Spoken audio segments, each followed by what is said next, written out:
ଚାରି ପାଞ୍ଚ ଦିନ ହେଲା ଆସିଲା ଗୋଟେ ଜିନିଷ ଦବାର ଥିଲା ତ ଘରେ ଥିବେ ଏବେ ଆସି ତ ନାହାନ୍ତି ଆଉ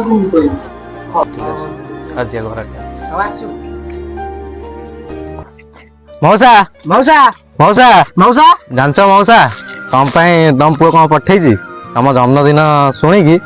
ତମ ପୁଅ କିଛି ପଇସା ଆଉ କିଛି ଡ୍ରେସ୍ ଦେଇଥିଲା ମଉସା ନାହାନ୍ତି ନା କଣ? ନାହାନ୍ତି ତାହେଲେ ଦେଖିଆ ମଉସା ମଉସା କଣ ଯେ ମଉସା ତମକୁ କେତେବେଳେ ଡକା ହଉଛି କିଛି ଉତ୍ତର ଦଉନ ମଉସା କିଛି କହୁନାହାନ୍ତି କି ରାଗିଛନ୍ତି ନା କଣ ମଉସା ମଉସା ମଉସା ମଉସା ମଉସା କଣ ଯେ ମଉସା କିଛି କହୁନାହାନ୍ତି ମଉସା ମଉସା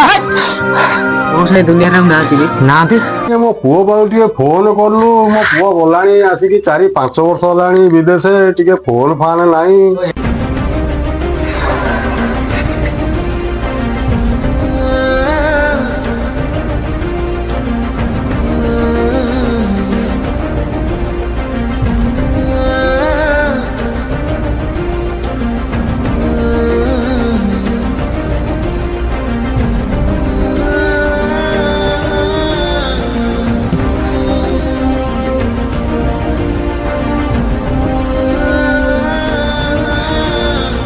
ହ୍ୟାଲୋ ହଁ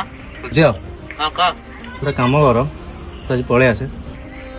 ପଳେଇ ଆସ ତୁ ବି ସେଇ ଓଲା ପରିକା ହଉଛୁ ମୋ ବାପା ସେଇ ଗାଉଁଲି ପରିକା ତୁ ବାହାରକୁ ଗଲୁଣୁ ଜାଣିଲୁଣୁ ସବୁ କିଛି କଲୁଣୁ ଯିବାକୁ ହେଲେ 3-4 ଦିନ ତ ଲାଗିବ ନା 3-4 ଦିନ ପରେ ହଉ ତୁ ଫୋନ ରଖ ରଖିଲୁ ମୁଁ ଯାଉଛି ମୋର କାମ ଅଛି ଝିଅ ହ୍ୟାଲୋ ହ୍ୟାଲୋ